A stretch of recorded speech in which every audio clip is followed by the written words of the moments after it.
bienvenue dans votre émission La Réunion Léla, La Réunion Léla, La Réunion Léla.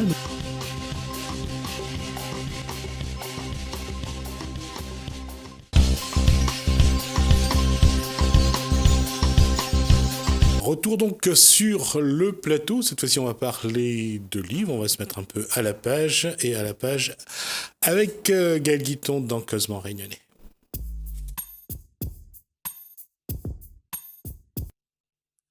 Alors, bonsoir Gaël Guiton. Bonsoir Jismi. Alors, comment ça va ? Ça va très bien. Alors, une invitée ce soir. Oui, une invitée spéciale pour moi.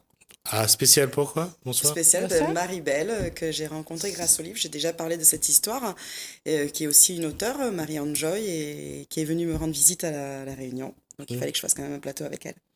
D'accord. Alors on va quand même montrer ce livre qu'on a eu la chance de découvrir. De découvrir à l'époque. Si je vais le faire. Donc voilà, ce livre-là, c'est donc juste un défi entre nous. Marie-Anne Joy. Pourquoi Marie-Anne Joy ? Enjoy, c'est le pendant de mon nom de mariée, qui est Félix. Félix, ça veut dire heureux. Ah, d'accord. Donc, heureux, enjoy. En anglais, ça veut dire donc apprécier. Bon, ça s'écrit pas vraiment pareil, puisqu'enjoy, c'est avec un E, mais j'avais envie de faire un petit clin d'œil. D'accord. Ça parle de quoi, juste pour rappeler ? C'est une romance avec un petit peu d'érotisme sur un couple. Donc, une jeune fille plutôt introvertie, mal dans sa peau, qui rencontre un homme à femme. En fait, c'est un jeune homme qui a eu un passé très douloureux et qui ne veut plus s'engager dans une relation amoureuse et donc qui papillonne un peu. D'accord, ça va juste penser un petit peu à l'Orchidée Noire avec Mickey Rourke et Jacqueline Bisset qui font l'amour sur la cascade, une scène assez torride d'ailleurs. Là aussi, il y a une petite scène torride, un début de roman. Et d'ailleurs, j'ai toujours apprécié ces histoires où quand il y a un homme et deux femmes. Le triangle amoureux, oui. Ouais, c'est toujours... Alors, le thème aujourd'hui, ce sera quoi ? Le thème, c'est ce que j'explique souvent, c'est que je fais beaucoup de lectures communes avec Marie-Belle. Et lecture commune consiste, on choisit, on a ce qu'on appelle une bouque-jarre. On pioche dedans. Une bouque-jarre. C'est un terme un peu pour les lecteurs. C'est une boîte où on a mis plusieurs titres de livres. On pioche dedans et on se dit, voilà, notre prochaine lecture commune. La règle, c'est qu'on ne se parle pas, normalement, on ne se parle pas pendant la lecture. Et quand on a fini, on se met d'accord, on publie le même jour et on se concerte. Il nous est arrivé de se concerter avant, mais c'est souvent quand c'est le coup de gueule qui va arriver, on rigole, ou on dit c'est une catastrophe, mais sinon on se concerte après, on en discute, on parle de nos ressentis. Il y a eu des lectures communes un peu en décalé, où par exemple j'ai commencé un roman, j'étais pas bien, il me fallait vraiment qu'elle le lise avec moi, ou le fait inverse, ou voilà, donc c'est lecture commune. D'accord, ça c'est... Quand on appelle lecture commune, on va juste dire aux gens, ils lisent pas le bouquin en même temps et à la même heure. Et... Non, on a un délai. On se dit, on commence. Et dès qu'on a fini, on se tient au courant. Souvent, c'est dans le mois ou dans la quinzaine. Et on publie, dans la quinzaine. Les commentaires. Les commentaires. Notre critique, notre retour, et après, on en parle. Et voilà. Et ensuite, on échange plus profondément sur ce qu'on a compris ou qu'on n'a pas compris, si on a eu des manques. Alors toi, comment tu as vécu ce personnage ? Est-ce que quelquefois on a des petites différences d'opinion, mais le plus souvent, c'est le plus marrant qu'avec Gaël, c'est que nous avons exactement les mêmes ressentis. C'est pourquoi nous appelons de temps en temps jumelles de lecture, puisque quand on fait une chronique, on arrive à retrouver les mêmes mots, les mêmes critères. Et quelquefois, des fois, on en rit parce qu'on se dit, mais sors de ma tête. Tellement on est...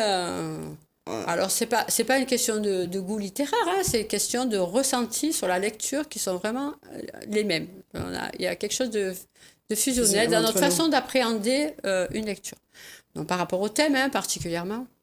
Donc, on se retrouve tant bien dans le positif que tant bien dans l'opposé, où on a les mêmes coups de gueule. Et qu'on en rigole après. C'est une expérience de lecture enrichissante. Oui. Plutôt que de lire des livres et à distance un beau jour, se dire tiens, celui-là j'aimerais le lire et en parler, tandis que là le lire et échanger dans l'instant présent, donc c'est très intéressant. Ça nous permet quelquefois d'échanger avec des auteurs justement, qui voient nos lectures et qui nous envoient des petits messages, quelquefois. Donc, c'est des expériences riches à tous les niveaux. Dans cette, j'allais dire, est-ce qu'il y a une communauté, justement, dans ce genre on arrive à faire Oui, intégrer des fois des lectures communes, on est 3, 4, mais c'est vrai que toutes les deux, il y a quelque chose. Alors, c'est pas une vraie communauté, mais le thème de lecture commune chez les grands lecteurs, on va dire, c'est quelque chose qui se fait beaucoup, en fait. Il est souvent proposé sur les sites de lecture un livre, un ou deux ou plusieurs, où on dit la lecture commune du mois, voilà, vous avez 3 livres, choisissez celui que vous voulez, et ensuite on en parle. Parce qu'en fait, l'intéressant de ça, c'est de pouvoir vraiment échanger. Parce que souvent, chacun lit son livre dans son petit coin et il va dire « oui, ce livre, il est bien, mais bon, ça s'arrête là, quoi ». Je veux dire, tandis que là, quand on fait une lecture commune, on a un véritable échange, vraiment. Et en fait, quand on est passionné de lecture, c'est ça qu'on a envie, c'est d'échanger nos ressentis avec quelqu'un. De partager ses émotions. Déjà, en commun, et ensuite, une fois qu'on est plusieurs d'avoir dans ce même sens, le partager aux autres. Et du coup, c'est plus intense. Et donc, ça donne plus envie au lecteur de faire cette découverte. D'accord. Et quand, comme vous êtes auteur, quand vous lisez avec un regard plus professionnel? Voilà. Alors, quelquefois, c'est très difficile, quand on écrit, de lire un roman en essayant de s'oublier le côté voilà, comité de lecture, on va dire, en quelque sorte. C'est-à-dire, je lis le livre comme un lecteur lambda. Quelquefois, ça coince. Quelquefois, on se dit « Oh là là, c'est dur, ce passage d'écriture » ou « Non, là, j'aurais pas fait ça. Oh là là, ça, j'aurais bien aimé corriger » et compagnie. Et il faut arriver à se détacher de ça complètement. Et j'avoue que pour certaines lectures, c'est difficile. Mais pour la plupart, il faut dire qu'on a la chance d'avoir des auteurs exceptionnels. Et du coup, là, on plonge dedans et on oublie tout, quoi. On est un simple lecteur. Et l'échange enrichit les commentaires ou ça permet d'avoir une meilleure profondeur des critiques, des commentaires, de ce qu'on pense, ou d'échanger, d'aller un petit peu plus dans les analyses qu'on peut avoir par moment. Oui, au niveau du débat sur certains thèmes, oui, bien sûr. Après, ça nous fait vraiment parler, justement, entre nous, des thèmes profonds qui ont été abordés, oui. Est-ce qu'on l'a ressenti aussi? Voilà. Parce que moi, ce que j'aime bien, c'est quand on est plusieurs à le lire et qu'on a eu vraiment des avis complètement différents. Et chacun apporte, en fait, et souvent, c'est un peu la vie privée, on va dire la personnelle, qui impacte un peu sur la lecture et la personne raconte comment elle a vécu, pourquoi. Et moi, je trouve ça vraiment super bien d'échanger sur un roman, surtout quand il y a des avis complètement différents. Parce que du coup, on se met un peu à la place de l'autre lecteur. Et voilà, et puis c'est bien aussi pour l'auteur de voir quel ressenti a pu avoir plusieurs personnes en même temps. Et puis dans ces romans, quand même, je veux dire, il y a toujours un petit thème quand même de société. Donc du coup, ça amène à débattre. Et après, quand on échange sur des groupes de lecture, on a des retours par rapport à ce qu'on a dit. Donc il y a des personnes qui disent, enfin moi j'ai le souvenir, pour avoir lu 13 raisons why, qui a été passé à la télévision et qui est un thème sur le harcèlement et sur le suicide des ados. Et franchement, moi j'ai vu beaucoup de personnes qui ont dit, non mais c'est exagéré, c'est pas possible, c'est pas ça. Parce que de leur point de vue à eux, en pensant que c'était pas possible, ça peut arriver. Mais en fait, moi, de mon point de vue, je leur disais, si ça vous semble léger, les raisons pour lesquelles cette gamine, elle a fait ça, mais regardez autour de vous ce qui se passe dans la vie réelle, combien il y a d'enfants qui sont super fragiles et tout. Et voilà, et donc du coup, après, ça mène à débat.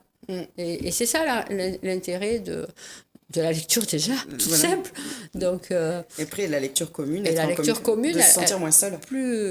Moins seule par rapport à certains livres. Donc en fait, souvent, c'est ce qui se passe avec Gaëlle, c'est que des fois, donc, quand elle a un livre qui l'a interpellée fortement, donc en l'occurrence, La Tanche. On peut parler de celui-ci, par exemple, La Tanche, qui est un livre terrible. Pour raconter l'histoire, en fait, je l'ai lu toute seule. Je l'ai acheté parce que j'étais très intriguée par ce poisson, la tanche, et j'avais fait des recherches sur l'auteur qui est une journaliste et qui a écrit, en fait, elle écrit dans la tête d'un pédophile. Pour faire juste une rapide présentation, Jonathan, il a 30 ans, il a été emprisonné parce qu'il a été accusé pour un acte de pédophilie. Il n'y a pas eu assez de preuves, donc on le met dehors. Et on le laisse sortir, on le laisse libre. Et avant de le laisser libre, il a une psychologue qui essaie de lui faire montrer comment il peut ne pas revenir dans ses travers. Il va revenir chez lui, dans un quartier un peu pauvre d'Amsterdam, et il va avoir en face de lui une petite voisine.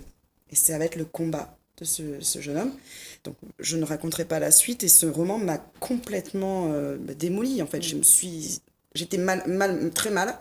Je ne pouvais pas le garder dans ma bibliothèque, je l'ai envoyé à Marie-Belle, je lui ai fait, faut que tu le lises, parce que moi, c'est pas possible. Donc, elle lit pas mes critiques. Quand je veux lui présenter un livre, elle lit pas ma critique, elle lit après. Et je lui dis, je ne peux pas le garder dans ma bibliothèque. Dans ma critique, je dis que c'était pas un coup de cœur, c'était un coup de lame dans mon cœur. Un coup de poignard. Ouais, un coup de poignard dans mon cœur, le ressenti de ce roman. Il est brillamment écrit. L'auteur, elle est parfaite, mais le thème est tellement dur qu'on se termine très mal. Et donc Marie-Belle l'a lu après moi. La Tanche, juste pour dire que ça a une double consonance. Une tanche, c'est pas seulement un poisson, c'est aussi quelqu'un qui qui ne contrôle pas, qui a pas de personnalité, qui serait donc plutôt à suivre ses pulsions. C'est tout à fait ça, c'est la symbolique. Ouais. Et dans le livre, il élève une tanche en plus. Oui. Donc, et c'est vrai que c'était un livre vraiment puissant parce que la psychologue, elle traduit vraiment le combat de ce jeune homme contre ses pulsions dont il a conscience. Et c'est quelqu'un qui, malgré tout ce qu'on peut penser, c'est vrai, la pédophilie, c'est quelque chose de monstrueux. Et on arrive quand même à avoir de la compassion pour lui. Oui, parce que si on lit le résumé qui en est fait, on voit qu'il est conscient. Ça, c'est surtout ça. Il y a certains qui sont vraiment pas conscients de leur état, mais lui, il est conscient de son état. Il est conscient aussi que c'est lui qui doit faire des efforts et qui doit surveiller tous ses actes. Donc, à partir de là, la question se pose de sa capacité à vraiment tout maîtriser. Et quand vous regardez la symbolique de l'image, ici, le poisson est à la tête en bas et la queue au-dessus. Donc, pour montrer que parfois, c'est pas facile de gérer ses pulsions. Surtout quand on n'est pas aidé. Parce que le système de l'époque, de Amsterdam, mais je pense qu'il est le même en France. Enfin, on peut supposer, c'est pas que je me suis pas vraiment branchée. Il a aucune aide. Je veux dire, il est livré à lui-même, il n'y a pas de contrôle, il n'y a personne qui va venir le voir, l'accompagner. Il n'a pas d'accompagnement, c'est lui tout seul. Et c'était un livre, c'est vrai, quand je l'ai terminé, j'ai dit, ouf, j'ai dit, qu'est-ce qu'on en dit ? Est-ce qu'on dit que c'est un coup de cœur ? Oui, non. Non, c'est une lame de fond qui vous submerge. Et c'est parce que franchement, elle vous laisse pas indifférent parce que voilà, on finit par se dire que la société est coupable ou pas ? Et on se pose la question sur sa part de responsabilité. D'accord. Le suivi des criminels sexuels est posé partout dans le monde parce que souvent, comme la société n'a pas les réponses à ces questions, si ce n'est l'enfermement, souvent le malade, soit il repasse à l'acte, la récidive est malheureusement le pourcentage de récidive est très fort. Et là, ce qui est intriguant dans ce livre, c'est qu'on demande jusqu'où il va aller en fait. Oui, et on ne le sait pas, on le sait vraiment jusqu'à la fin, est-ce qu'il va sombrer ? Voilà. Et puis la façon d'écrire, la façon où quand on plante le décor, on lui donne quand même le choix. Il y a une femme, il y a la fille. Donc il a le choix entre la fillette et la mère. Oui, il y a la mère aussi qui est très présente. La mère présente à sa manière. Ouais. Voilà. Non, mais sa mère à lui. Oui, sa mère à lui. Non, la mère de la fillette aussi. Ah, oui, la mère de la fillette, c'est un autre débat. Oui, c'est un débat. On est assez en colère près de la mère de la fillette aussi. Ouais. C'est un autre débat dans le livre. Mais voilà.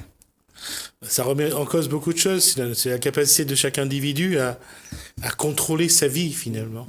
C'est ça. La mère a surveillé sa fillette, lui a contrôlé ses pulsions. On exige beaucoup également des êtres humains, et parfois, quand ils ne sont pas dans un équilibre de leurs émotions et de leurs pulsions. Ça crée des déséquilibres, justement. Tout à fait. Si on parlait des autres livres qui sont sur le plateau, puisqu'on cœur, vient de parler d'Attanche. Oui, un coup de cœur ou un coup de gueule, comme vous voulez, qu'on a pu avoir. On peut alterner. Moi, je ne me pose aucun problème. Alors, un coup de gueule, on va dire qu'on on va passer au coup de gueule. Ouais. Ça gêne un peu parce que voilà, en fait, c'est pas fréquent. C'est pas fréquent, mais il arrive des moments où on tombe sur des livres, où on commence le premier chapitre, le deuxième chapitre, et là, on ne peut pas se retenir, on s'envoie des messages. Ah oui. Là, on s'envoie des messages, on se dit, on va tenir, et on rigole parce qu'on s'envoie les répliques des livres. Et on rigole toutes les deux. Et il nous est arrivé une anecdote assez sympa, c'est qu'on est parti au Salon du Livre de Paris. C'était notre première rencontre. On est tombé sur une petite jeunette qui voulait vendre son livre, donc on a été gentils, on voulait acheter son livre. Et malheureusement, ça a été un coup de gueule pour nous parce qu'un livre mal fait, mal écrit, plein de clichés, des scènes incohérentes. Et on a passé notre temps... Bon, je vais vous parler, c'est Obsession de Anna Santos, qui n'a pas fait de grandes ventes du coup. Et ce qui nous est arrivé, c'est que quand on a mis notre critique, l'auteur voulait savoir notre retour. Et on a été très gentils dans notre retour, c'est qu'on lui a expliqué qu'il y avait un manque de travail dans ce roman. Et elle a fini par dire qu'on ne savait pas lire, que nos critères étaient mauvais par rapport aux autres critères. Je vais laisser Marie-Belle continuer. Voilà. C'est-à-dire qu'en fait, ce premier roman, donc on aurait pu un petit peu être indulgente. Ce qu'on a fait d'ailleurs dans le retour de la critique. Donc l'histoire était un peu tirée par les cheveux. Bon, jusque-là, c'était une histoire. Mais au niveau écriture, c'était vraiment une catastrophe. Vraiment un style scolaire, des fautes, d'emploi d'un vocabulaire qu'elle voulait mettre en place pour éviter les répétitions, mais qui était très mal adapté. Et donc, du coup, ça rendait une lecture assez laborieuse, difficile. Ouais. Donc, quelqu'un est arrivé au premier, donc impatiente, elle attendait notre retour. Donc, on lui a fait son retour en lui disant que c'était un livre qui avait du potentiel, ce qui était vraiment vrai, à côté, oui. Sérieux, c'était pas pour la flatter. Et que par contre, au niveau écriture, il y avait quelques problèmes, de lacunes, et qu'il y avait un travail d'écriture peut-être à revoir, et que du coup, ça apporterait un plus à son livre. Et là, elle nous a répondu qu'elle était blessée. Ok. Donc, alors qu'on avait été très très soft, hein, vraiment, hein, et que en fait, que heureusement que tout le monde n'avait pas les mêmes critères que nous, et que donc ça voulait dire que les gens, ils en avaient rien à fiche, que ce soit mal écrit. D'accord. On a été un peu vexés. On achète un livre 20 € au Salon du Livre, édité, pas d'auto-édition, hein, donc en auto-édition, c'est très bien que tout le travail est fourni par l'auteur. Là, il y a une maison d'édition, donc censément, il y a une éditrice, il y a une correctrice, donc qui est là pour faire un travail, et elle me dit « Ah, mais c'est pas possible, on a fait un travail de titan avec mon éditrice. » Oui, d'accord. Donc, on s'est trouvé un petit peu bête, et un peu vexé, donc du coup, elle nous a dit finalement, vous avez rien compris, quoi. Voilà. Donc, il y avait un tome 2 qu'on a lu, et moi je sais que pour cette critique du tome 2, parce que je me suis dit, apparemment je ne sais pas lire, et je lui ai fait un récapitulatif parce qu'il y avait 57 chapitres, donc sur les 9 premiers chapitres, j'ai repris des phrases. Et il y a une phrase qui m'a marqué, c'était le terme « stérilé de toute émotion ». Bon, j'ai compris ce qu'elle a voulu dire, mais c'était stérile qu'elle voulait dire, mais stérilé. Je me suis dit, c'est pas possible, on peut pas écrire ça dans un roman, à un moment donné, c'est pas une coquille. C'était une accumulation de bêtises. Tu as oublié la maternelle. Oui, la maternelle, ou des termes, ou des choses qui... Des termes qui n'étaient pas adaptés. La maternelle, pour elle, c'était la mère. Le paternel, la maternelle. Si ce n'est que la maternelle, en français, ça n'existe pas. En fait, dans le langage, si parler, il y en a qui disent « je vais voir ma maternelle » ou « mon paternel ». On dit plus souvent le paternel, d'ailleurs, quand on dit la maternelle. Mais effectivement, c'est un langage qu'elle a essayé... C'est un langage parlé. Voilà, c'est un langage parlé qu'elle a essayé d'intégrer dans son livre. C'est vrai que lorsqu'on n'est pas habitué à ce genre de langage, il y a ce qu'on appelle des dissonances qui arrivent dans les phrases, dans le texte, et parfois pour comprendre, parce que maternelle, on utilise plus en tant qu'adjectif plutôt que comme un mot, comme un nom. Donc c'est clair que des choses auxquelles les gens ne sont pas habitués. Mais après, encore une fois, elle est quand même, il faut qu'elle se rende compte qu'elle doit passer sous les fourches codines de ceux qui savent, ceux qui sont habitués, ceux qui connaissent des styles, la façon d'écrire. Il faut qu'elle accepte que si elle doit évoluer, elle doit devenir auteur, elle répond au plus grand nombre. C'est ça, c'est ce qu'on essaie de faire comprendre. Voilà, quand on écrit, on est censé quand même faire un effort de vocabulaire, de tournure de phrases, de choses cohérentes. Moi, je sais que quand j'écris, par rapport à celui-là, je sais qu'il a des failles, j'en ai conscience, il a des failles, il a des défauts. Malgré le fait qu'il ait été corrigé par une éditrice, quand je le relis, j'avoue que je suis pas trop satisfaite, que c'est quelque chose que je reprendrais volontiers pour l'améliorer. C'était mon goût, on va dire. De toute façon, en matière de culture, la subjectivité est la première et le premier critère. C'est ça qu'il faut savoir. C'est-à-dire que chacun regarde à sa façon. Elle aurait dû accepter que vous n'ayez pas la même vision qu'elle. C'est déjà ça la première chose. Après, il ne s'agit pas non plus de plaire à tout le monde. Il s'agit de dire qu'on a bien écrit, et puis quand un livre est bien écrit, tout le monde le reconnaît. Oui. Si c'est pas bien écrit, c'est que c'est pas bien écrit. Il faut pas on non le plus, reconnaît. Je veux dire, un livre bien écrit, on le reconnaît. Qu'on aime, on n'aime pas. On le voit souvent dans les critiques. C'est bien écrit, mais je n'ai pas aimé. Voilà. Là, on a plus reproché à cet auteur, c'était déjà des phrases incohérentes. De ne pas l'avoir bien écrit déjà. Voilà, de ne pas l'avoir bien écrit. Et puis après, il y avait des scènes qui étaient très, très incohérentes, qui étaient impossible techniquement. Il y a eu une scène, je me rappelle, c'est le héros, il est sur sa moto, il est dehors et il décrit une scène qui se passe dans l'appartement de sa copine.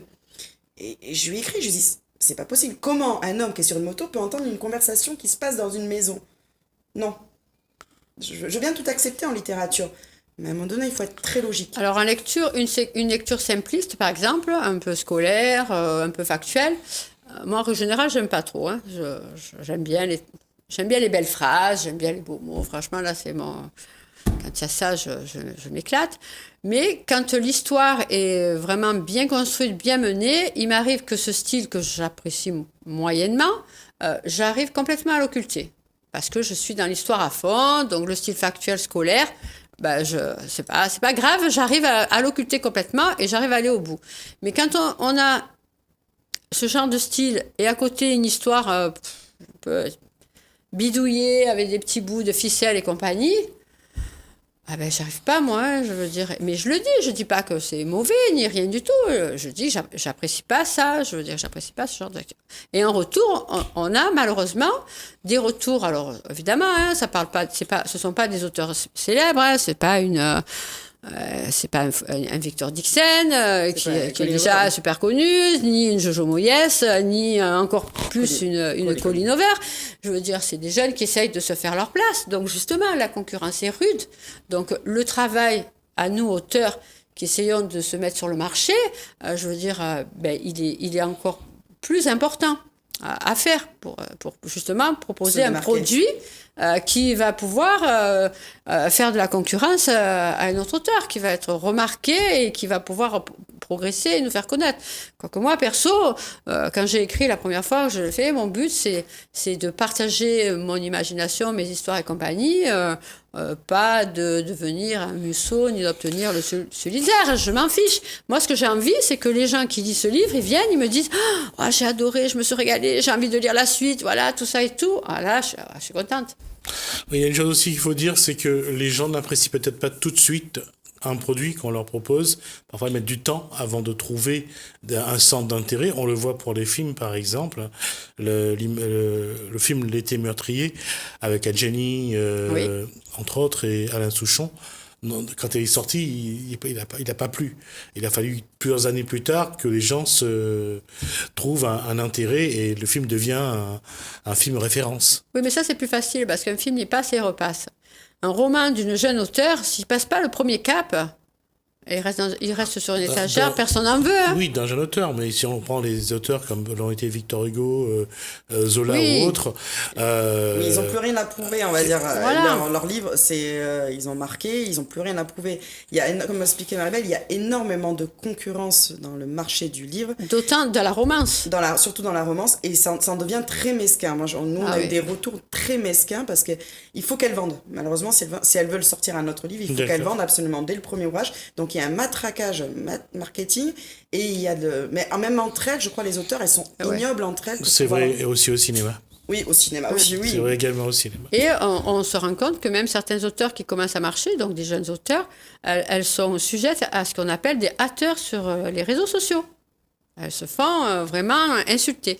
Donc, une critique négative d'un chroniqueur, qui est importante pour eux, dans le fan club, prend des proportions faramineuses. C'est ce qui nous est arrivé. C'est ce qui m'est arrivé. J'avais posté une critique qui n'était pas méchante. Je trouvais qu'elle n'était pas méchante. C'était juste que moi, il me manquait des choses. Et ma critique a engendré 144 commentaires haineux sur ma personne. Bon, moi, j'en ai rigolé parce que ça ne me touche pas. Mais quand je dis haineux, c'est le fan club, l'auteur. Je me dis, c'est pas possible d'en arriver là. Je veux dire, je suis juste une critique sur une cinquantaine et j'ai le droit de pas aimer. Voilà. Ben, comme quoi, lire n'est pas forcément quelque chose de tout repos. Non, c'est ça. Il faut avoir les nerfs solides. Mais heureusement que nous retirons beaucoup de plaisir de certaines lectures et qui sont très enrichissantes au niveau culturel. Merci, parce qu'on vient de dépasser d'une minute déjà le temps qui nous était imparti. Merci à vous, merci Marie-Belle, merci Gaëlle. On se donne rendez-vous la semaine prochaine, on verra un petit peu. En tout cas, faites comme... nos deux invités, comme Gaëlle et comme Marie-Belle, prenez plaisir à lire. En tout cas, merci à vous de nous avoir suivis. Bienvenue dans votre émission. Bienvenue dans votre émission. Bienvenue dans votre émission. La Réunion Les Lalles. La Réunion Les Lalles. La Réunion Les Lalles.